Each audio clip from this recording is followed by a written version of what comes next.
Om Tat Sat. Good afternoon. This session will be somewhat an ice breaking session where we can know how my sessions would go, and the other sessions and even the performances will blossom. First of all, this is a very, very enriching and rewarding heterogeneous group having a homogeneous core. Homogeneous core is interest in the art, and heterogeneous nature because of variegated backgrounds. And all of you introduced yourself very well. It was an art by itself. At the same time, there is a suggestion what I am going to expect. That is also there. It's a very, very tremendous demand. I'm afraid to what extent my humble faculties can offer that.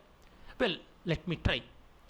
But the beauty of art is, from at any time you can start and at any time you can end. It is not a shastra where you have a specific beginning and a specific end. Upakrama, upasamhara are meant for shastra and not for art. Because art is something like a sweet cake. From any end you can start. Every end and any end will be sweeter, will be delicious. So is art. And anything spoken about art is that. And this will be a very, very informal session. All the sessions will be informal. They are not monologues, they are polylogues. At any time you can question and interact and go on.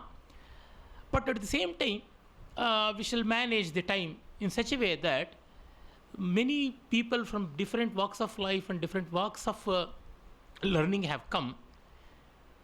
To a certain extent, whatever possible as a take home, it should be given. Now coming to the very title itself, Kalayoga. Because in our tradition, understanding the title itself will be halfway through success. There are two words, Kala and Yoga. We shall understand them independently and then join together.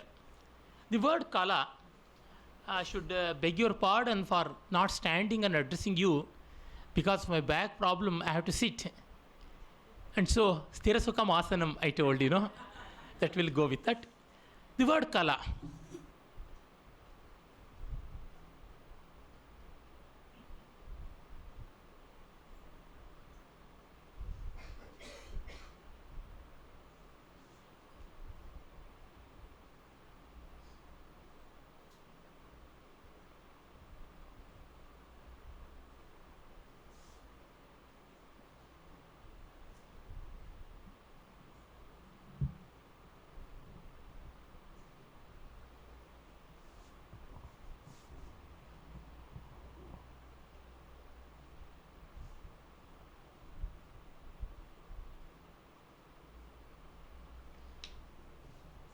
The word Kala has come from the word root Kal. Kal has three meanings. Kalu, Sankhyaane, Gato, Kal, Sankhyaane, Gato, Kshepe. These are the three meanings that go with the word Kala. First we shall take up Sankhyana. Sankhyana means it is something to be known. It is something to be understood. You would have heard the word Sankhya Yoga, Sankhya philosophy. Sankhya means khyapayati, to reveal something, to know something, and to communicate something. So all this is connected with understanding. And then the word has another meaning, Gatau, dynamics. It means it should have mobility, it should flow. There is an intelligent element, there is an educative element, there is a communicative element, and there is a dynamic change also in art. And ultimately, Kshepe. Kshepe means thrown into ecstasy. It's a rupture, aesthetic rupture as we call.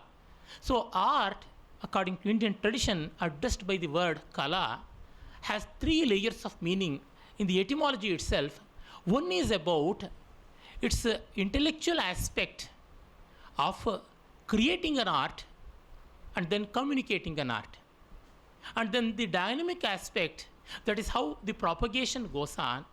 And ultimately, the very purpose of art and the very end result of art, that is enjoyment. Before creation of art, a lot of intelligent work goes on. And even to understand art, we need an element of intelligent comprehension. But that is only the beginning. Later, we have so many other things. In that sense, the Gatau, Sankhyanek, Kshepe, all these three meanings of Kala, all these three etymologies of Kala are very, very useful. And Kala, as a word itself, it is known as in Sanskrit 1 by 16th. We all know Kalamatram na janami. I don't even know a part of it. You would have heard the names Chandra Kala. Crescent of the moon, part of the moon. Moon is supposed to have 16 kalas. So every day it has 1/16th of moon is seen. It means it is part. Part of which whole? Part of the whole which is ourselves. Chidananda kalam vanim vande chandra kaladharam nirmalya taratamyena bimbitam chitta bhittishu. That Chidananda Kala is Saraswati. Ananda Kala. Her revelation, she being revealed is only in parts. And she is revealed in what way, in which way? According to the purity of our minds. If our minds are clear, she will be brilliantly seen. If it is dark, if it is murky, she will not be seen properly. So our qualification is a clear mind. So a very clear heart, unbiased mind is the first qualification to appreciate art and later pursue art. Unless we are good human beings by nature, we can't appreciate art completely. And then the beauty is we can also become good because of art. Though art will not promise us that you can and you will become good human beings, you can become when we desire to. Anything, if we desire, it will be. If we don't desire, it will not. So we see very great artists not being good human beings because they didn't wanted that from art. If they don't want, nobody will be giving anything. If I have my hands clasped like this, who can offer anything into it? If I open it, if I close it, nobody will. So in art, we'll be having the self-enriching quality also. That is very important. That will also be touched here, then and now. In that sense, Kala is part of the whole, and whole is the Brahmananda. Whole is the enjoyment of one's own self. In the morning session, I told art is a very sattvic way of enjoyment. It is Rasananda, where it will not be diminished by sharing. All other material enjoyments, they diminish qualitatively and quantitatively if shared. But art will not diminish. Tomorrow, Nirupama and Rajendra will be having the class. Before that, they will be performing this evening. If 50 people are sitting and watching what they perform, will not be diminished if 500 people are going to watch that. And even 5,000 people, if it is going to be webcast and live streaming, everything is done. If the whole world watches, even then it will not be diminished. So art will not diminish by sharing. Generally, we people have one fear that we lose if we share. That sense of loss and sense of fear is not at all there in art. If you think that art is a material, then you will scare to share. If you think that art is a value, any amount of sharing will not diminish. So this aspect of art is very important. It will not diminish by sharing. Apurva kopi koshoyam vidyate tava bharati veto vruddhimayati kshayam yati cha sanchayat. It's a beautiful shloka, subhashita. Oh Goddess Saraswati, your purse is a wonderful and peculiar one. If you spend it, it will be flooding. If you don't spend it, it will drain out. If we don't share our learning, our pursuits, it will dry up. Sharing is the best way of practicing. I want to practice dance. Without performance, if you practice, it's not real art. It's an exercise. Because the real joy of art is the combined product of connoisseur and the artist. For the first time in India, we developed the concept of a connoisseur, sahridaya. Samanam hridayam yasya saha. The connoisseur will have the same heart as that of the artist. And in English, a very similar sounding word is not created, and my friend gifted artist B.K.S. Verma, a gifted painter, he has coined one word which the English grammar may not permit, but the art world would. Heartist for Sahridaya. Artist and heartist. So this is very important. When we don't have the fear of losing, then we will become natural. Unless we become natural, we will not be loved by the others. We will not be accepted by the world either. So, to become natural means losing the fear of losing. We don't lose anything by sharing. How? My technique, my special items, my innovations will all be carried away by others. But my interpretations cannot be. They may grab away anything, but I'll be having the other originality. And the beauty is, if the others imitate, best possible imitation is also second rate. And the other one is, always will be having the original. If somebody plucks a rose and keeps in the locks, nobody says that has grown in her locks. That is the rose. The originality is always there. The royalty will always be referred to. The copyright will always be referred to. And if the imitation is really, really good and complete, then they deserve it.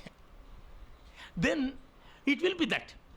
If the imitation is 100% means, if somebody has become my own self, he is me.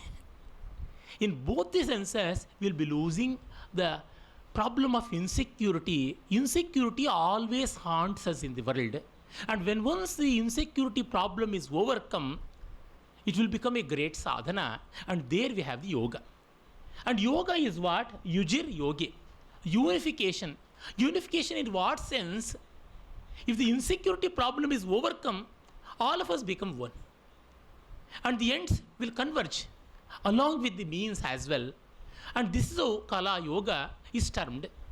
And also the other beauty is, in art, we have a sort of forgetfulness. I'll be dealing with greater detail in the future sessions.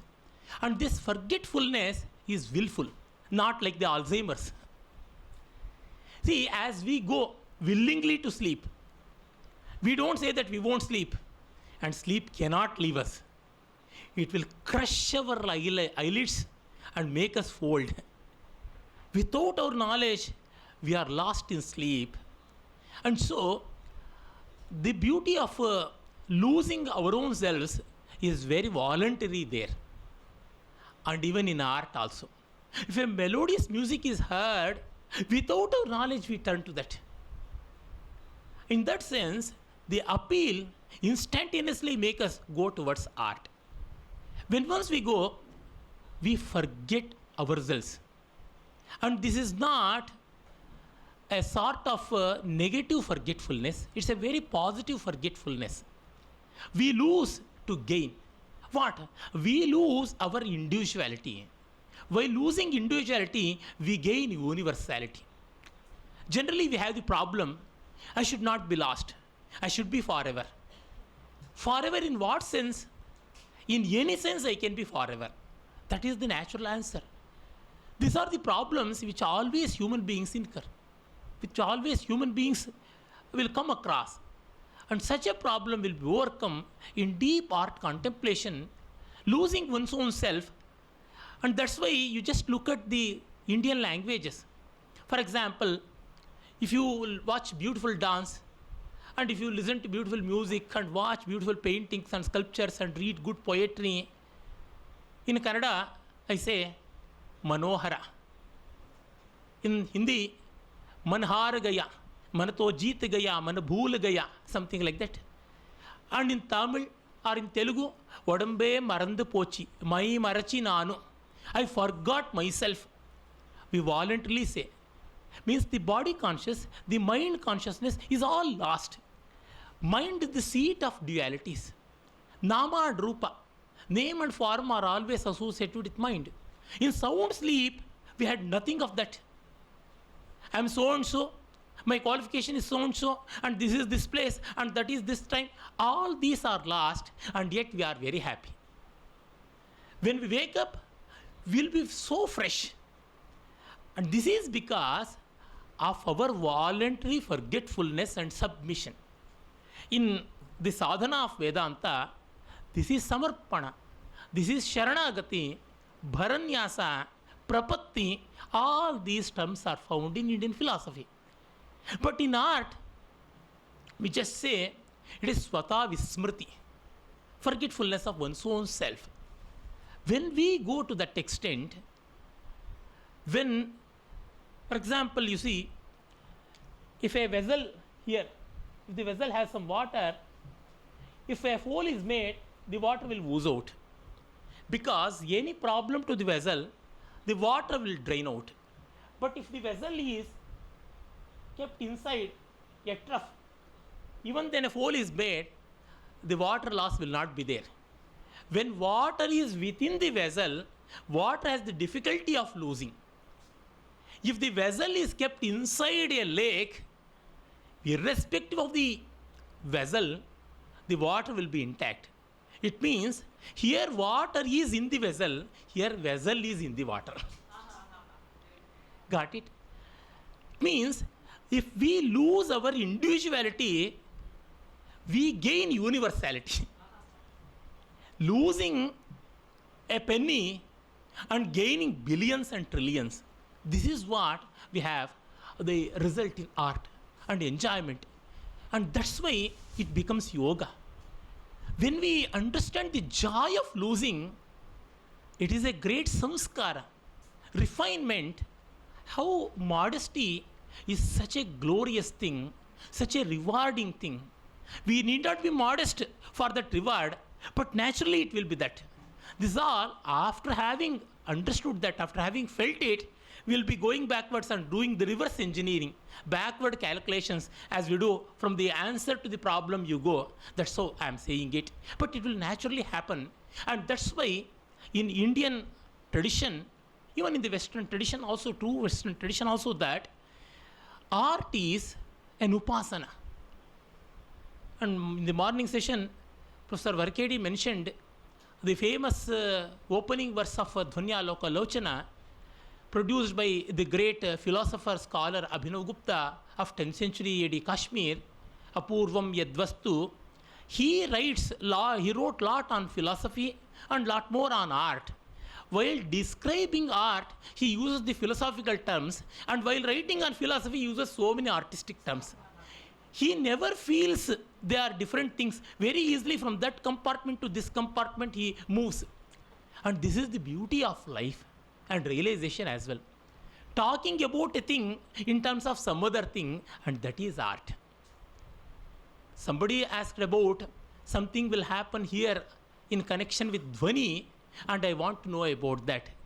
Dhvani is what? Saying something and meaning something else. See, I am showing this.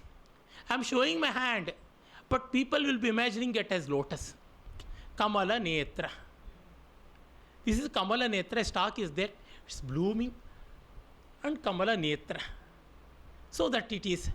And eyes are so beautiful, it's no use to have a lotus. So, Kamala Netra, my Netra Kamala, has insulted and avenged the Kamala also. It has completely destroyed the very existence of Kamala because of its beauty like that. So many layers of meaning. It's all because I'm showing the very fingers. Only Alapadma Hasta I'm doing. I'm showing this Kartari Hasta. With that I'm making all these things. Though I'm having something, I'm suggesting something else. In all other systems of also, arts also, the same thing happens. So coming back to the track, what I meant is, in art, losing is gaining.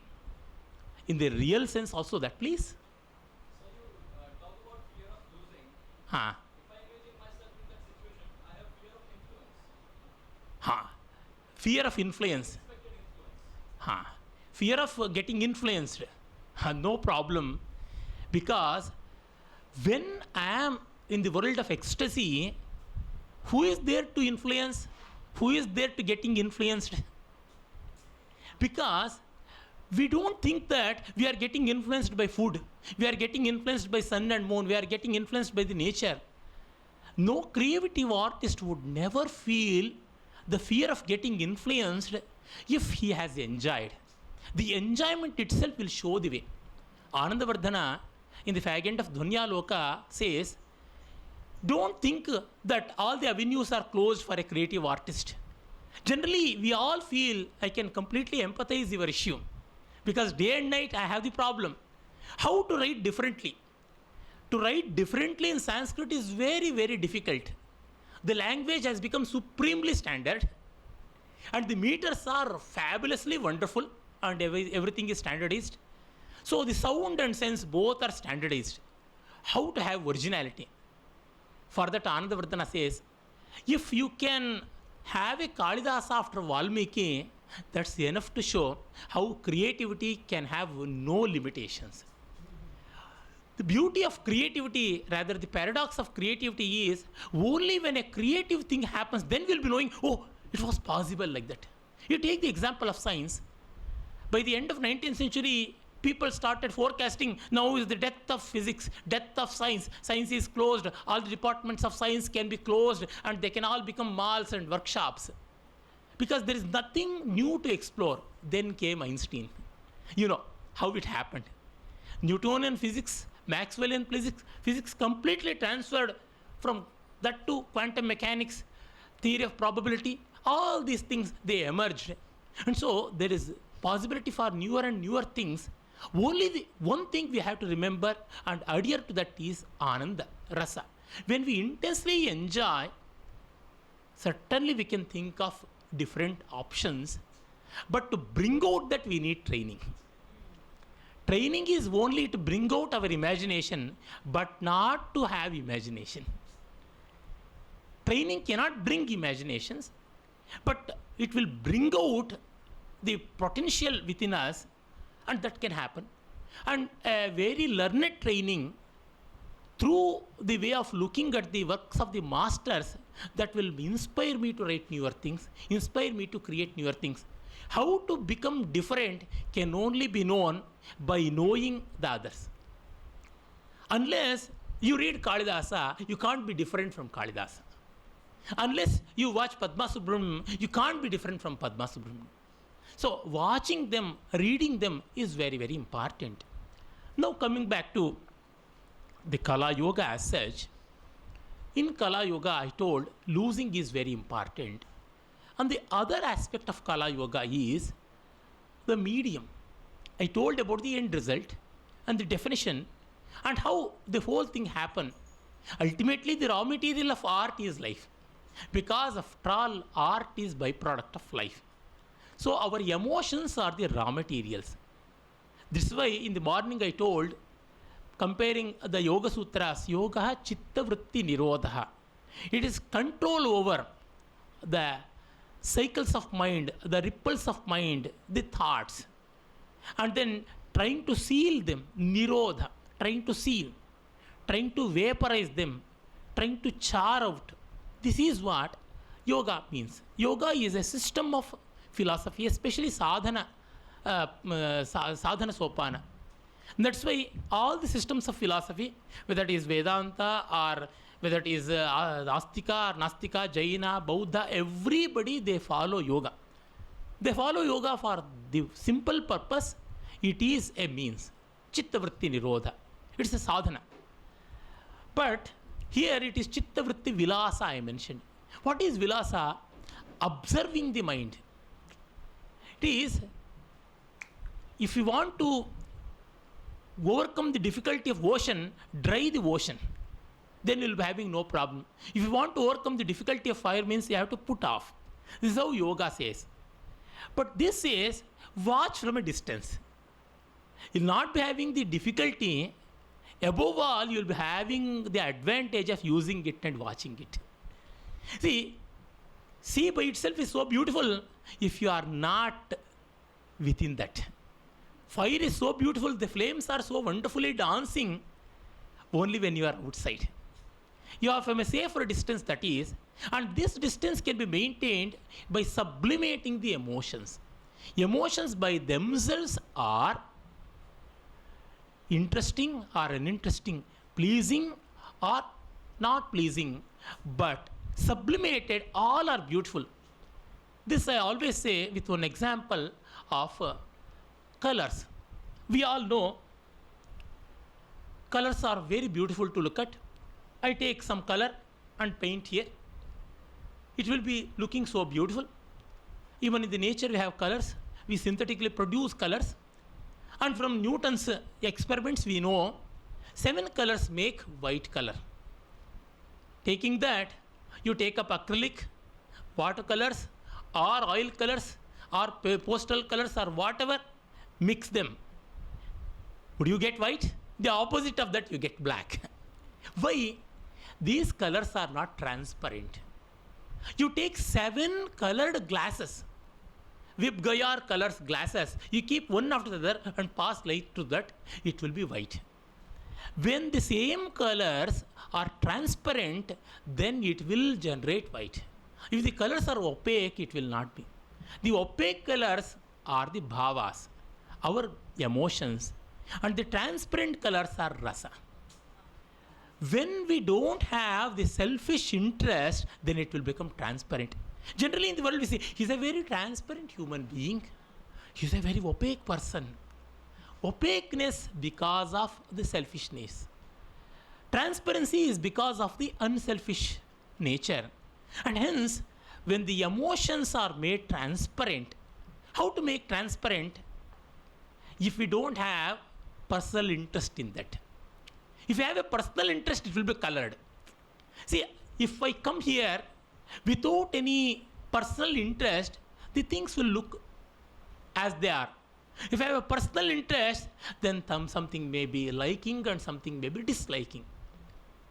Somebody would say, well, if I don't have any interest at all, that's why I told a safe distance involving without involvement is needed. We have to observe emotions. I don't have any mind to observe emotions, then it is just yoga. I have a mind to observe the emotions, but I don't want to get carried away by them, means that is Kalayoga. Don't having interest, some people will have them. Such interest, they are Yogananda. And some people, they don't want to see the transparency, they go to Bhogananda. And some people want to watch them without getting disturbed, that is Rasananda. All the 3 things are there in the world. Yogananda is something there, I don't want to talk about that. Look at the Bhogananda. I already told, any material enjoyment diminishes by sharing. And we don't have sufficient for everybody to meet with. And hence the world is always having the problem of short supply and more demands. Supply is short and demand is more. But in art, because of sharing, no problem of getting the actual thing diminished is happening, and because of that will not be having the problem of over demand and lesser supply. And hence there will be nothing like such a problem in the market. There is no problem of economics in the world of art enjoyment. In the world of art production there may be. Art production and art enjoyment are 2 different things. Here we are concerned with art enjoyment, appreciation of art. Art production is something else. We have some other thing, it will be a separate thing. In this sense, art has a very, very rewarding aspect in our life. Now coming to the process of art, I shall show with a simple sketch.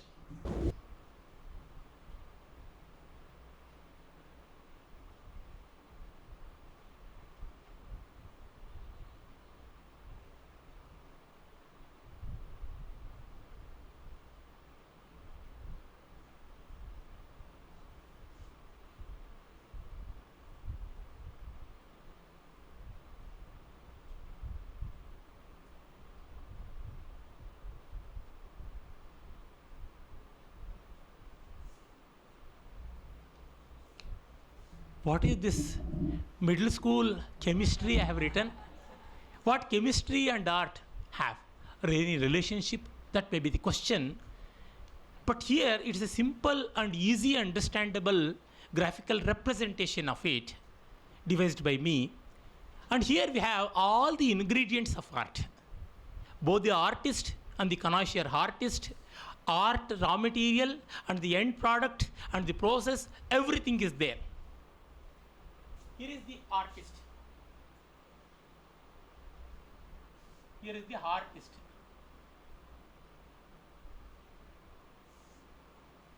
And this is creativity.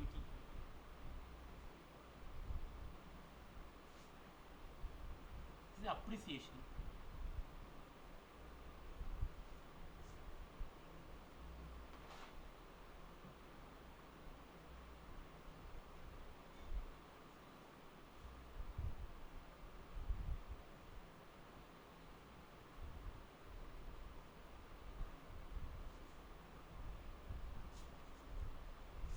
So define different emotions are asserts. I shall. I didn't wanted to use the technical terms, but I am forced to. I shall write. This is bhava. This is rasa. This is kalavit. This is sahridaya. It's a abhivyakti.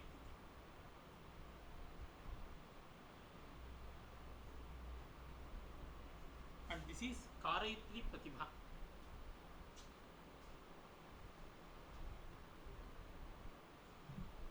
And this is bhavayatri pratibha.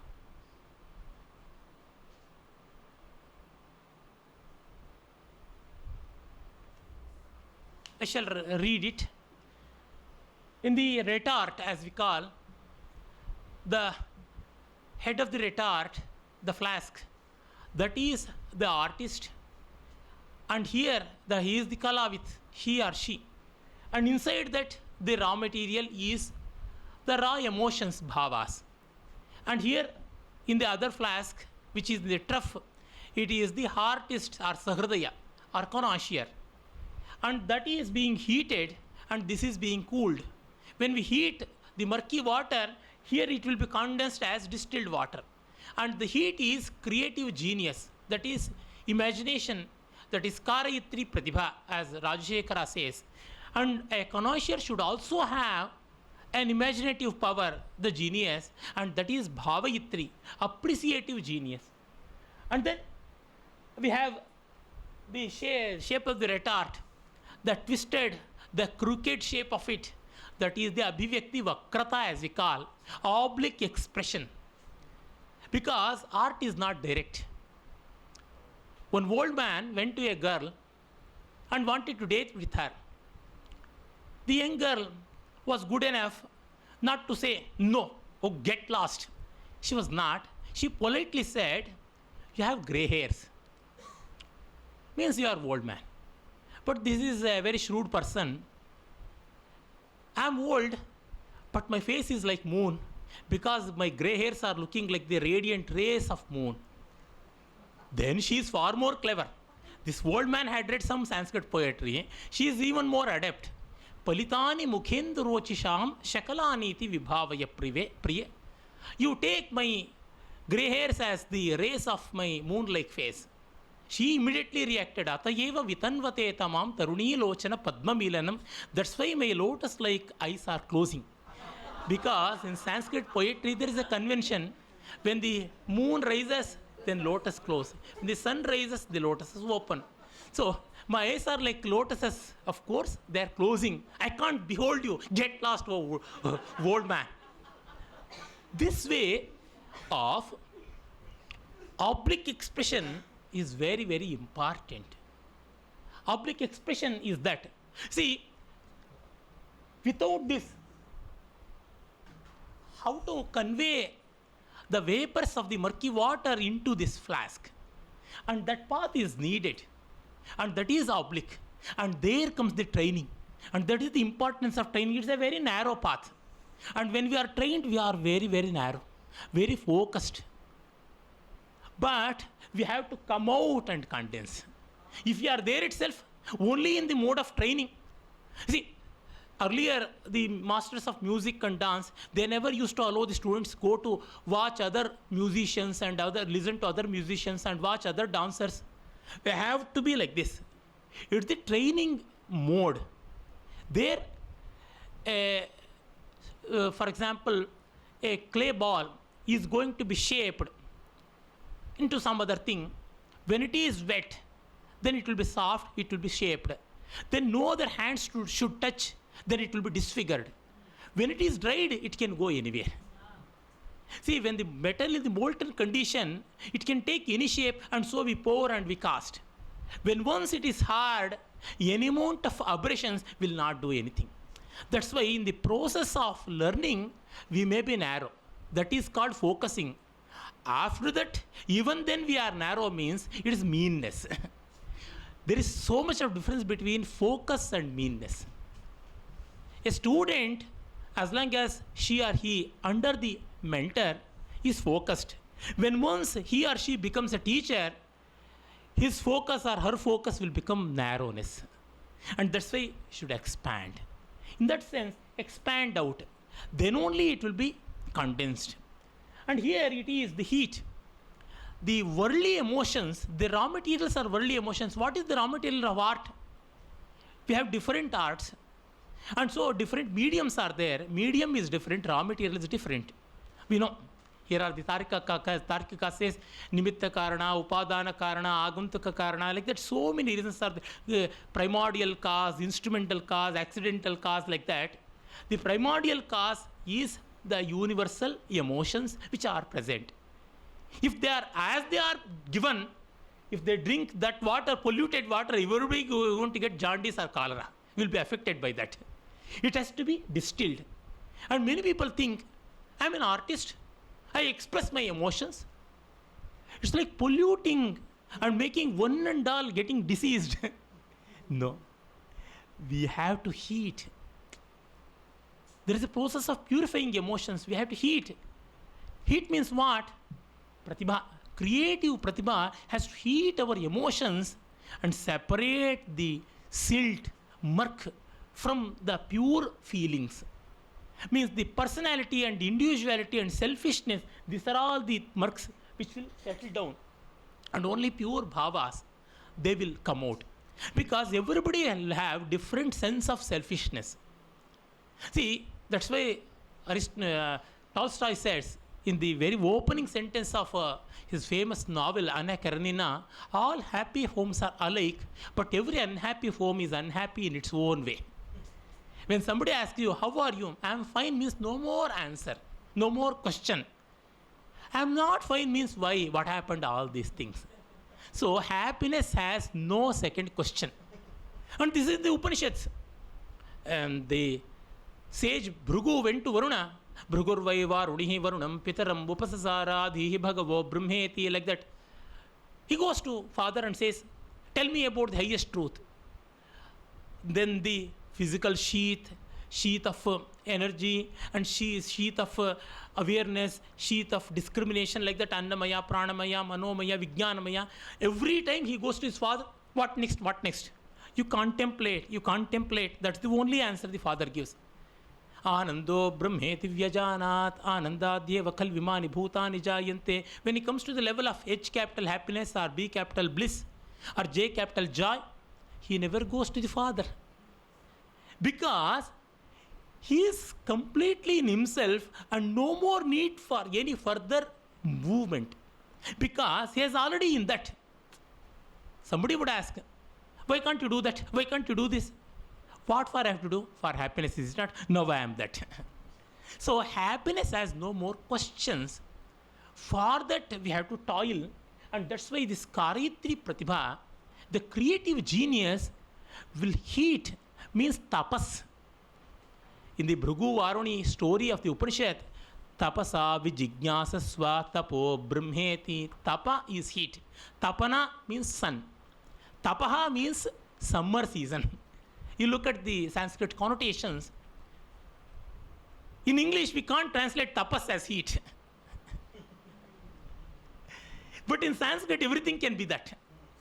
So, understanding our tradition, these words and their connotations are very important.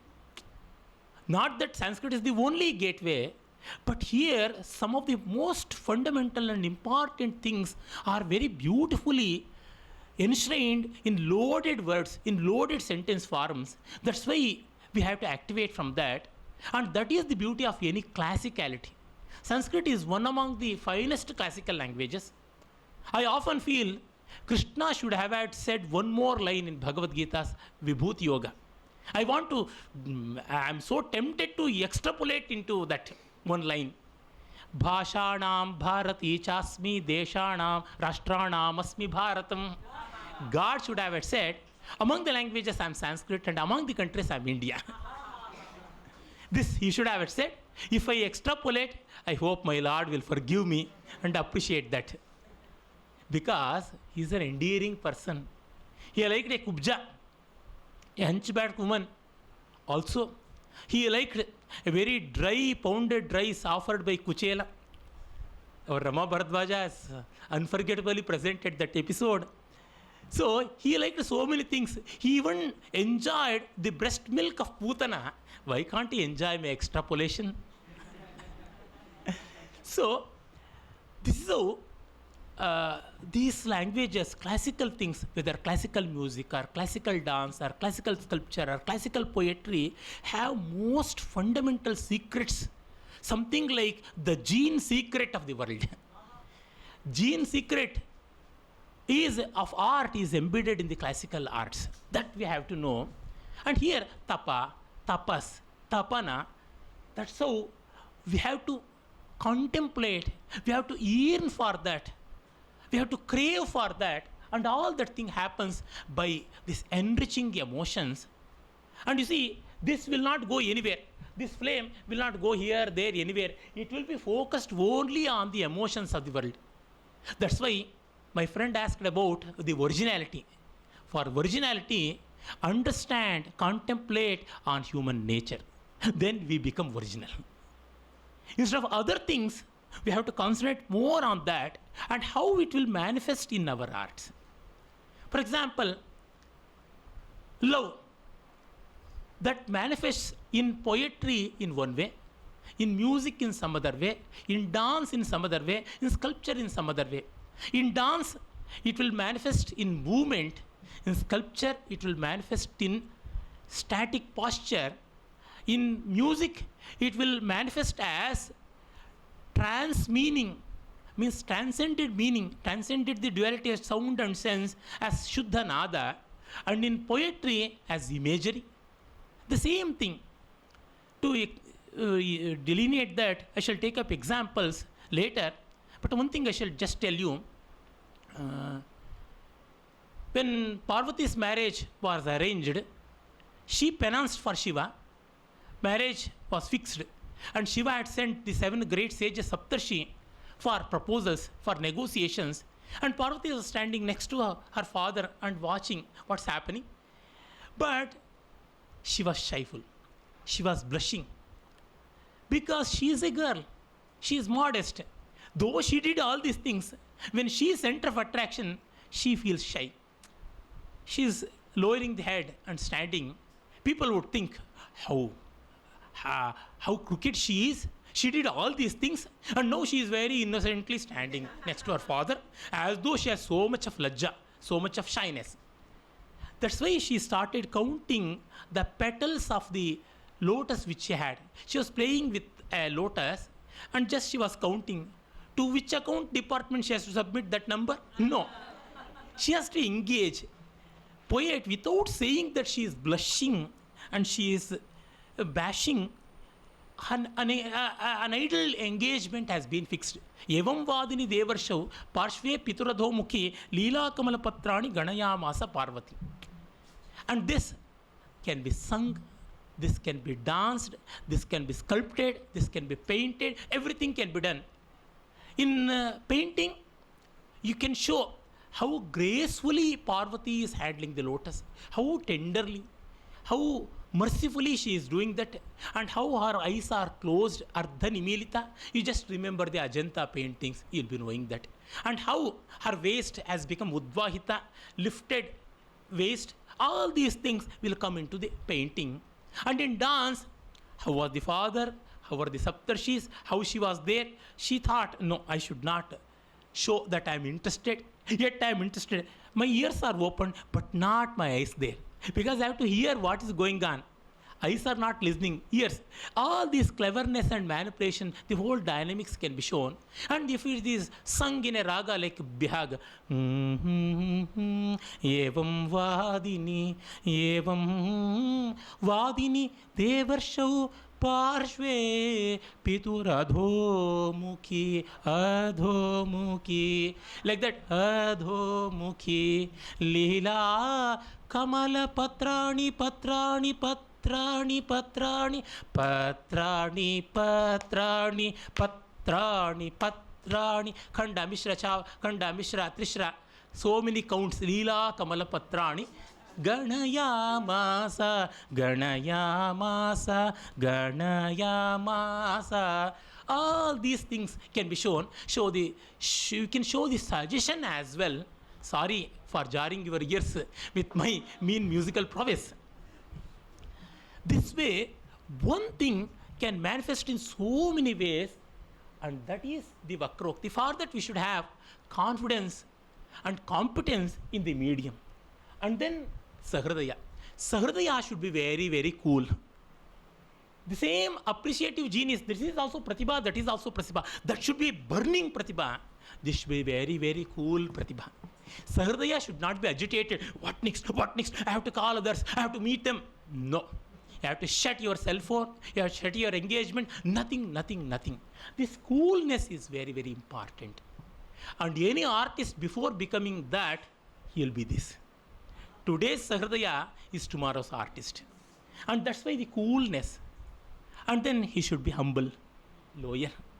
If not, it will not condense. You cannot keep the flask there. He should come down, modest.